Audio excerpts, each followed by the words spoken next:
आज से बहुत साल पहले पुणे में एक परमेश्वर के दास रहते हैं। प्रभु ने उनको कहा, मैं तुझे खड़ा करूंगा, एक अच्छी कलीसिया बनाऊंगा तेरे द्वारा। और जब उन्होंने प्रभु का यह वचन सुना तो उन्होंने प्रॉपर्टी चूज कर देखना भी चालू कर दी। ओ, मुझे प्रभु खड़ा करेगा, खड़ा करेगा, खड़ा करेगा। लेकिन प्रॉपर्टी जब उनको मिली तो उसका प्राइस इतना ज्यादा था। उसने प्रभु को बोला, प्रभु आपने कहा मुझे खड़े कर दोगे, लेकिन ये इतना पैसा आएगा किधर से? तब उस बंदे ने जानते क्या किया? उस बंदे ने पुणे के रिचेस्ट लोगों से दोस्ती करना स्टार्ट कर दी। अमीर अमीर लोगों से सबको प्रेज लॉर्ड बोलना, जय मसीह बोलना और इशारे देना। प्रभु ने मुझे खड़ा किया है, बोला है कि मैं तुझे खड़ा करूंगा, लेकिन हमारे पास पैसे नहीं है, पता नहीं कहां से आएंगे, पर आएंगे।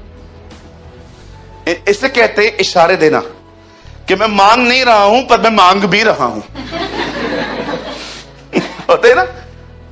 बोलो इशारे, बोलो बाजू वाले को, इशारे देना बंद कर दो, है ना?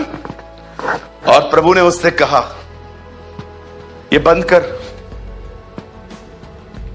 तेरे कलीसिया में गरीब लोग आएंगे, उन गरीबों को मैं इतनी बरकत दूंगा, वो ऑफरिंग डालेंगे और तू उससे चर्च लेगा।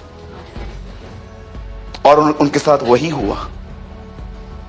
मेरे भाइयों, मेरी बहनों, सुनिए, जब भी आप अपनी जिंदगी में ऐसी सिचुएशंस में आए ना, जहां आपको कुछ समझ में ना आए, जहां आप ब्लैंक हो जाएं, जहां पर कुछ उत्तर नहीं आता, समझ नहीं आती, हमेशा उन दिनों में एक काम करिए, परमेश्वर के रास्तों पे विश्वास करिए, परमेश्वर के रास्तों पे भरोसा कीजिए।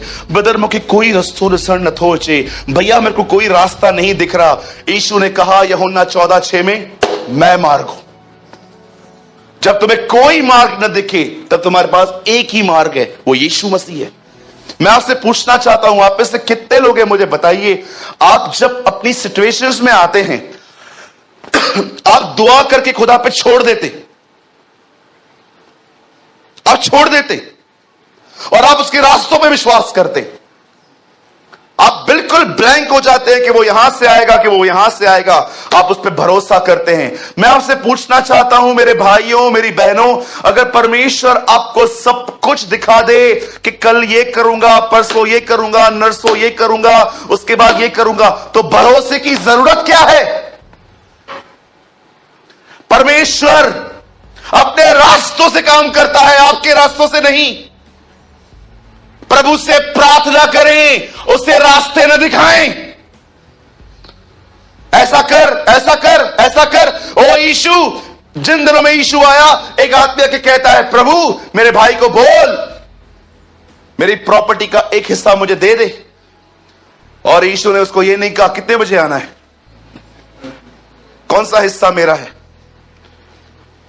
करते ना आजकल कुछ लोग डील करते ना, बड़ी बात है ना। आज इंसान खुदा को नहीं कहता मुझे तेरी मर्जी पे चला, आज इंसान खुदा को कहता है मेरी मर्जी से चल, है ना? परमेश्वर यूसुफ को कहता है मैं तुझे एक बहुत बड़ा व्यक्ति बनाऊंगा, लेकिन सुन यूसुफ, इस बात को याद रख, तुझे मैं बड़ा व्यक्ति कैसे बनाऊंगा, आजा मैं तुझे वो भी दिखाता हूं। और परमेश्वर ने एक रात, वो सोया था, प्रभु ने उसको ड्रीम दिया, लड़के उसको धो रहे, मार रहे, और वो पिट रहा है, ओ ओ ओ ओ। उसके बाद उसने क्या देखा कि उसे खड्डे में फेंक दिया गया। और उसके बाद जब वो सुबह उठा, उसको बेच दिया गया। बेचने के बाद उसने ड्रीम देखा, वो घर पे ऐसे झुक के झाड़ू पोछा कर रहा है, सुस्त लोगों की तरह अंदर से ऐसे नहीं कर रहा है, वो आराम से नीचे तक कर रहा है। होते हैं ना, हम लोग खुद पोछा लगाते हैं तो ऐसे से लगाते हैं, जब बाई करती है तो अंदर तो जा, है ना, बाई को घसते हैं हम लोग। परमेश्वर ने यूसुफ से कहा, सुन मैं तुझे राजा बनाऊंगा, ये बनाऊंगा, वो बनाऊंगा, लेकिन मैं तुझे कैसे बनाऊंगा वो आज रात को मैं तुझे दर्शन में, सपने में दिखाऊंगा।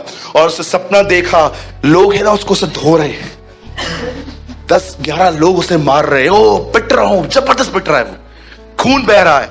उसके बाद उसे देखा ड्रीम के अंदर वो खड्डे में पड़ा हुआ है और देख रहा है, खड्डे को क्या कहते हैं इंग्लिश में? पिट की स्पेलिंग बताओ। PIT, प्रीचर इन ट्रेनिंग,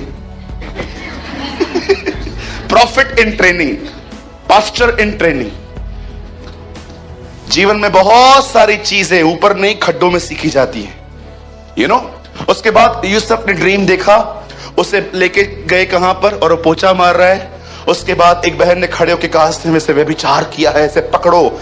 ये सब वो ड्रीम में देख रहा है, और अंत में वो एक जगह पे कैदी को कैसे बैठा हुआ है, और जैसे इसका ड्रीम टूटा, प्रभु उसको कहता है मैं तुझे राजा बनाऊंगा इस तरह। वो बोलेगा नहीं बनना है, आई एम ओके, मेरे को रहने दे ऐसा ही, मेरे को राजा नहीं बनना है।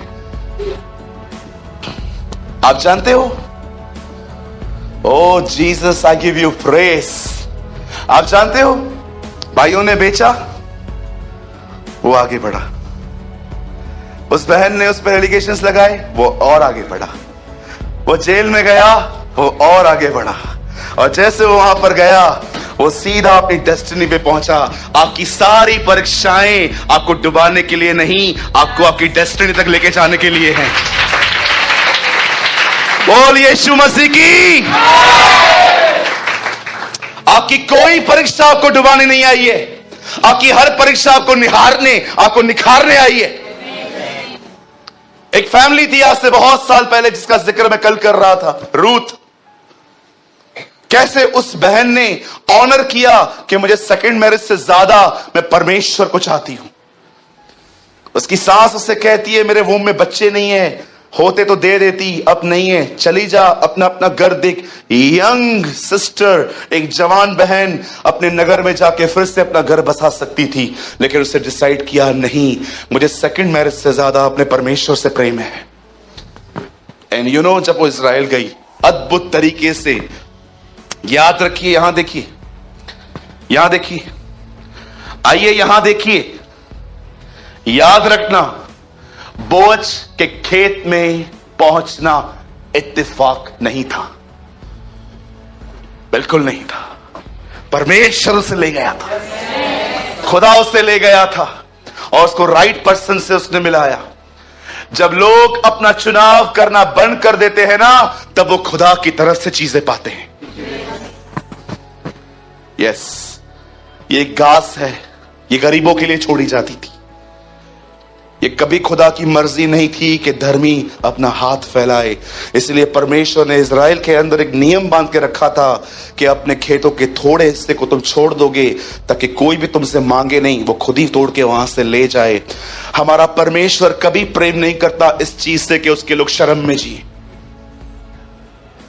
बहुत साल बांझ रहने के बाद जब उस बहन के अंदर यूहन्ना बपतिस्मा दाता आता है, तो पहला शब्द मरियम को कहती है, परमेश्वर ने मनुष्यों के बीच मेरी नामधराई दूर की है। ये कभी, और याद रखिएगा, जिंदगी के जिस क्षेत्र में आपका नाम खराब है ना, परमेश्वर आपको वहां उठा सकता है, परमेश्वर आपको वहां लिफ्ट कर सकता है। कई लोगों ने आपको टैक्स दिए हैं ना, ओ ये ऐसे करती है, वो ऐसा करता है, ये ऐसे करती है, ये टैक्स निकाल के फेंको, ये टैक्स हमारे नहीं है। हमारे पास एक नया टैग है, वी बिलोंग टू क्राइस्ट, हम उसके हैं। प्रकाशित वाक्य में लिखा है, यूहन्ना कहता है, मैंने एक भीड़ देखी जिनके माथों पर उनके बाप और मेमने के नाम लिखे थे। बहुत सारी चीजें ऐसी हैं आप नहीं देख सकते, शैतान देखता है। मुझे आज भी याद है, जब अंकल रेनॉल्ड बॉम्के एक दिन एक जगह पे खड़े थे और वो ड्रीम देख रहे थे। प्रभु ने अपने लहू की ताकत बता रहा था। वो ड्रीम में अपने एक दोस्त के साथ खड़े थे और उनके दोस्त रेनॉल्ड बॉम्के को कहते हैं, रेनॉल्ड, मैं फील कर रहा हूं कि हमारे पीछे कुछ दुष्ट आत्माएं आ रही हैं हमें परेशान करने के लिए। तब रेनॉल्ड उसको अंदर ही अंदर कहते हैं, कुछ नहीं होगा, कुछ नहीं होगा, डोंट वरी। तब उसके दोस्त ने ड्रीम में उनसे क्वेश्चन किया, क्यों कुछ नहीं होगा? उन्होंने कहा, हमारे माथों पर मेमने का लहू लगा हुआ है। एंड यू नो, उसके बाद अंकल रेनॉल्ड बॉम्के ने यह बात कही थी कि ये जानते हैं कि अगर इन्होंने हमें छुआ तो 75% आज भी स्वर्गदूत जो ऊपर हैं, 25% नीचे गिरे हैं ना, 75% जो ऊपर हैं वो नीचे उतर के इनको धो डालेंगे कि तूने टच कैसे किया मेरे व्यक्ति को। आप जानते हो बहुत सारी चीजें आप नहीं देख सकते। परमेश्वर शैतान को कहता है, क्या तू मेरे दास अय्यूब को जानता है? वो मेरा भय मानने वाला, सीधा खरा, बुराई से दूर रहने वाला व्यक्ति है, वो कोई बुराई नहीं करता। तब वो कहता है, हाँ ऐसा कुछ नहीं है, तू उसको बहुत ब्लेस करता है इसलिए वो तेरे पीछे पीछे आता है। तब परमेश्वर से कहता है, उसका सब तेरा, जा। तब वो वहां पर पहले एक बात कहता है, कैसे जाऊं? तूने बाड़ा बांधा है, इसे हटा। बड़ी बात है ना, खून को हम नहीं देख पाते, शैतान देख पाता है। बाइबल में शैतान ने खुद गवाही दी है कि मुझे लहू से डर लगता है। उसने खुद कहा है, अरे मत लाओ मेरे सामने ये चीज। मुझे आज भी याद है, 3 वीक्स पहले हम अंधेरी में दुआ कर रहे थे और एक बहन थी जिसको मैं कई बार बोल चुका, यीशु के नाम से निकल, इसमें दुष्ट आत्मा निकल निकल निकल, और दुष्ट आत्मा मरोड़ रही थी, निकल नहीं रही थी। अचानक पवित्र आत्मा ने मुझे कहा, इसके ऊपर बोल, मैं इसके प्राणों पे यीशु के लहू को उंडेलता हूं। और जैसे मैंने कहा, father I release the blood of Jesus Christ, free, वो आजाद हो गई। 2 हफ्ते से मैं इसको वॉच कर रहा हूं। अब वो बच्ची प्रभु की आराधना करती है। मुझे प्रभु ने कहा, that is the power of the blood of Jesus Christ.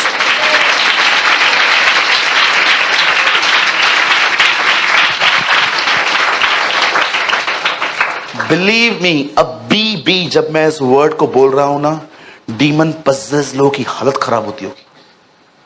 आपको मन करता होगा यहां से उठ के भाग जाओ। Trust me. बहुत जल्द मैं एक वीडियो बनाने वाला हूं ब्लड के ऊपर, और उस वीडियो का नाम है द फर्स्ट ब्लड डोनर। एक पहला व्यक्ति जिसने हमारे लिए खून दिया, अ फर्स्ट ब्लड डोनर। आज मैं आपसे पूछता हूं, क्या आप परमेश्वर के रास्तों पे ईमान रखते हैं? क्योंकि मेरी और तुम्हारी गति एक सी नहीं है, मेरे और तुम्हारे सोच विचार एक से नहीं है। तुम सोचते हो मैं इस तरफ आऊंगा, मुझे पता है मुझे कैसे आना है। जब आप परमेश्वर से प्रार्थना करते हो ना, यीशु के नाम से, खुदावन मैं दुआ करता हूं, बहुत तकलीफ में हूं, बड़ी समस्या में हूं, मुझे कुछ समझ में नहीं आ रहा है, मुझे क्या करना चाहिए, जस्ट प्रे, और सब उसके ऊपर छोड़ के कुछ भी इमेजिन मत करो। ओ अभी तक रिजल्ट नहीं आई है, ये नहीं आया है, वो नहीं आया, वो नहीं आया।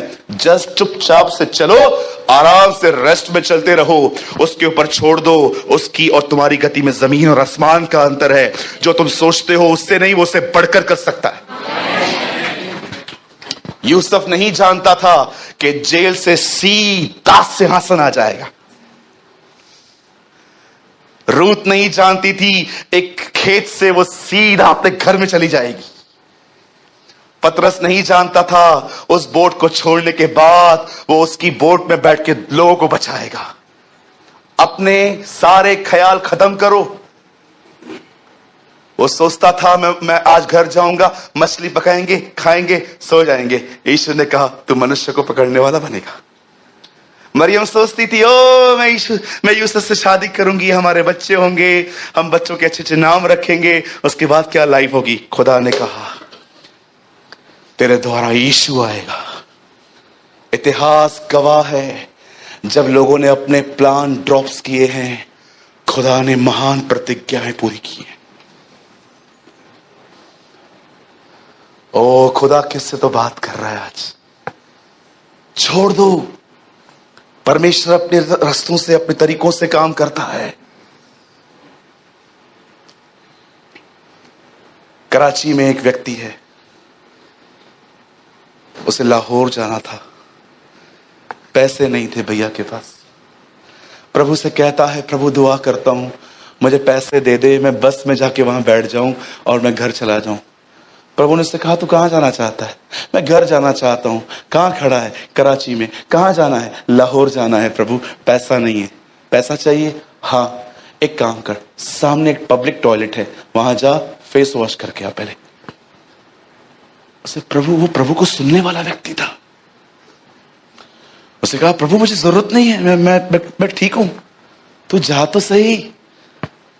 जानते हो कभी कभी खुदा ऐसी लगे, तू जा तो सही। बरनबास को प्रभु कहता है, जा पौलुस के लिए प्रार्थना कर। नहीं, वो तेरे लोगों को मारता है। अरे तू जा तो सही। पढ़ा है आपने? तू जा तो सही। ये ना कभी कभी परमेश्वर भी फ्रेंडली बात करता है। I love this word. मुझे कभी कभी शक होता था कि खुदा ऐसे बात करता है लोगों से फ्रेंडली। तब मैंने बाइबल में एक आयत निकाली जहां पर पौल अंधा हो गया, वो बैठा हुआ था और प्रभु एक दास को कहता है, जा उसके लिए प्रार्थना कर। वो कहता है, नहीं नहीं, वो हम लोग को मारने कह रहा है। प्रभु कहता है, अरे तो जा तो सही। पढ़ लेना, वहां लिखा है ऐसा। उस व्यक्ति ने वॉशरूम में गया, उससे फेस वॉश किया। अब प्रभु को उसने कहा, मैंने धो लिया, अब मैं क्या करूं? प्रभु ने कहा, जा बाहर जा। वो बाहर गया। वो लाहौर में था।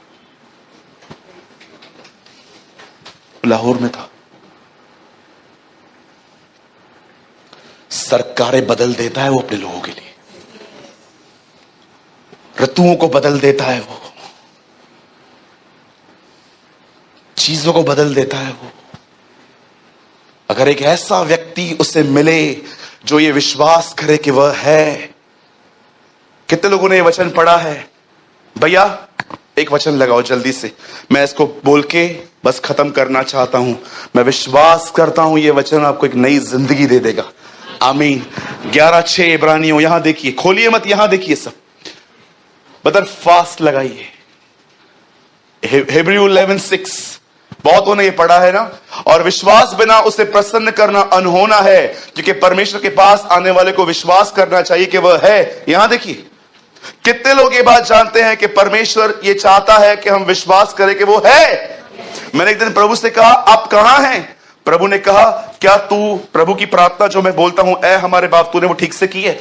मैंने कहा, हाँ मैं रोज करता हूं, उसमें मेरी एड्रेस है। मैंने उस दुआ में अपना पता बताया है। प्रभु आप कहां रहते हैं? ऐ हमारे पिता। यहां पर लिखा गया है, विश्वास करो कि वो है। कहां है? स्वर्ग में है। प्रभु आप स्वर्ग में क्यों हैं? मैंने अपना निवास स्थान जमीन पे नहीं, वहां जानते हो क्यों रखा है? ताकि तुम्हें समझाने के लिए मैं सारी चीजों के ऊपर रूल करता हूं।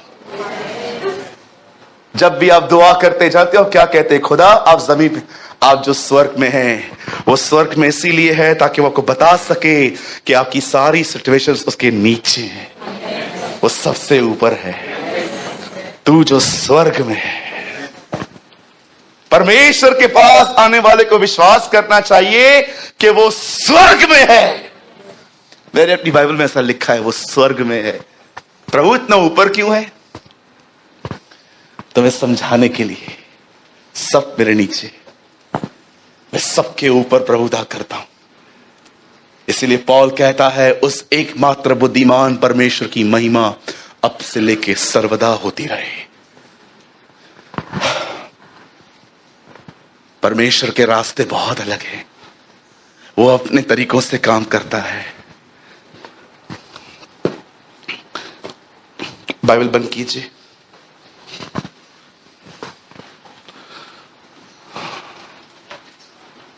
सुनिए, बंद करके सामने देखिए।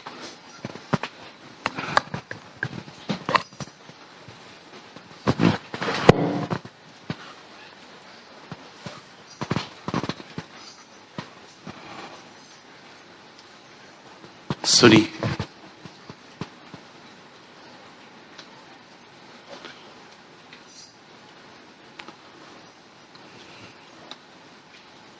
अब जो भी लोग यहां बैठे हैं, फर्स्ट सेकंड फ्लोर, जहां पर भी आप बैठे हैं, ऊपर नीचे, मैं आपको एक बात कहना चाहता हूं। आई बिलीव ये वर्ड किसी की लिए है जो खुदा मुझे दे रहा है। सुनिए,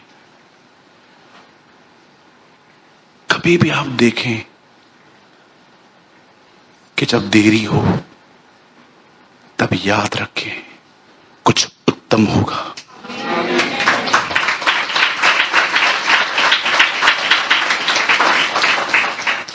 जब भी आप देखें कुछ देरी हो रही है, समझ जाओ कुछ उत्तम होगा। फिर से कहता हूं, थर्ड टाइम आई रिपीट, जब भी आप, आई नो किसी को इसकी नीड है, कोई है यहां पर जिसको खुदा कह रहा है देख ये शब्द तेरे लिए है। जब आप देखें कि देरी हो रही है, आप ये न समझें कि खुदा सोया है, वो इग्नोर कर रहा है, वो कुछ महिमामय करेगा, वो कुछ महिमामय करेगा। इतिहास गवाह है, इतिहास गवाह है, जिन चीजों को बनाने में बहुत समय लिया गया वो चीजें बड़ी औसम बनी है, खूबसूरत बनी है। ये न सोचें कि परमेश्वर बहुत देरी से आता है, आपको इसलिए लग रहा है क्योंकि आप जल्दबाजी में हैं। परमेश्वर कभी देरी से नहीं आता, न परमेश्वर समय से पहले आता है, वो एग्जैक्ट टाइम पे आता है। अगर आप नहीं जानते तो गिलातियों पढ़िए, जब समय पूरा हुआ तब परमेश्वर ने अपने पुत्र को भेजा। पौल कहता है, मैं कई बार परमेश्वर को कहता हूं, प्रभु सेम वर्ड्स जो पतरस ने लोगों ने कहे, जो यीशु ने कहे, जब वो उनके पैर धो रहा था तो वो उनको कहता है, जो मैं कर रहा हूं तुम उसे अब नहीं समझोगे। बहुत बार मुझे खुदा ये कहता है, जो मैं कर रहा हूं तो अभी नहीं समझ पाएगा। 2 साल पहले हमारे चर्च में एक बहन आती है, आज भी आती है, थर्सडे को आ पाती है। वो उसके घर के अंदर कोई बीमार पड़ गया, सीरियस हो गया। वो इतना टूट गई उस व्यक्ति को देखकर कि अगर ये चला जाएगा तो क्या हो जाएगा। वो इतना परमेश्वर के करीब चली गई, अपने दुख को लेकर इतना प्रभु के करीब चली गई कि बाद में अब उसे अपने उस व्यक्ति की चिंता कम, खुदा के करीब रहने का आनंद ज्यादा था। परमेश्वर ने उस बहन को बचा लिया, उनकी मदर को प्रभु ने ठीक किया, उनकी मम्मी आज भी भली चंगी है। लेकिन आज जब मैं उस बहन की जिंदगी को देखता हूं, मैं प्रभु से कई बार बोलता हूं, प्रभु मैंने इस बहन के ऊपर कितनी मेहनत की थी लेकिन 1% भी बदलाव नहीं आया था, तेरे करीब आ गई। आज वो एक डिफरेंट सिस्टर है, आती है, चुपचाप से वचन सुनती है, प्रभु से प्रेम करती है, एक साफ सुथरी जिंदगी जी रही है। क्या आप बिलीव कर सकते हो? परमेश्वर को आपको अपने करीब लाने के अपने रास्ते।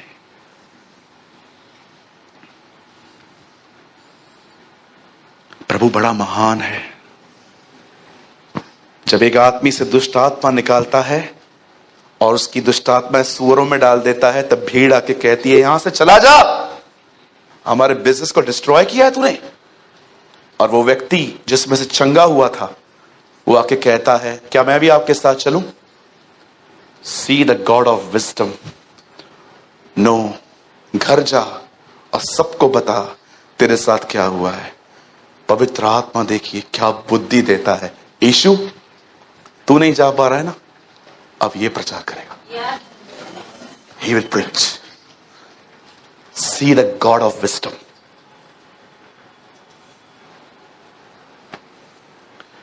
एक व्यक्ति में से दुष्ट आत्माएं निकाल के सूअरों में डाली गई। उन दिनों में सूअरों का व्यापार होता था और वो लोग आके कहते, तूने क्या कर दिया, निकल हमारी सीमा से बाहर, तूने हमारा बिजनेस खराब कर दिया है। तब वो बंदा जिसमें से दुष्ट आत्माएं निकली थी वो यीशु को कहता है, क्या मैं भी आपके साथ चलूं? वहां पवित्र आत्मा उसे अंदर में कहता है, जीसस ये तुझे अंदर नहीं जाने देंगे, यूज हिम। नो, तू मेरे साथ मत चल, जा और अपने लोगों को बता खुदा ने तेरे लिए बड़े बड़े काम किए हैं। परमेश्वर एक बुद्धिमान परमेश्वर है। वो जानता था मैं नहीं जा पा रहा ना, कोई बात नहीं, ये जाएगा और काम करेगा। आप एक बुद्धिमान परमेश्वर के हाथों में। हमेशा 3 बातें याद रखें। जिस परमेश्वर की आप आराधना करते हैं ना, उसके पास 3 चीजें हैं। फर्स्ट, वो आपसे प्यार करता है। Second, he is full of wisdom. और थर्ड, ही इज अलमाइटी। वो सामर्थी है, बुद्धिमान है और वो प्रेम करता है।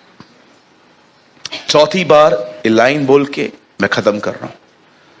जब देर हो तो समझ जाओ कुछ उत्तम होगा।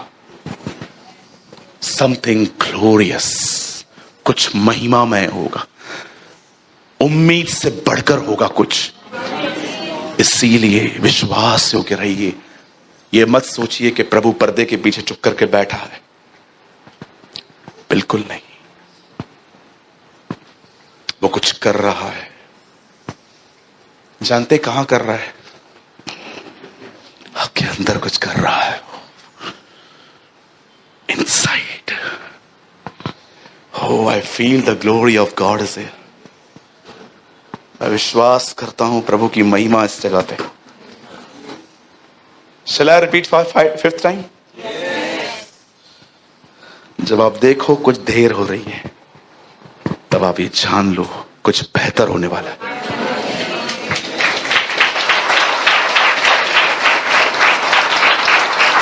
Oh, thank you, Jesus.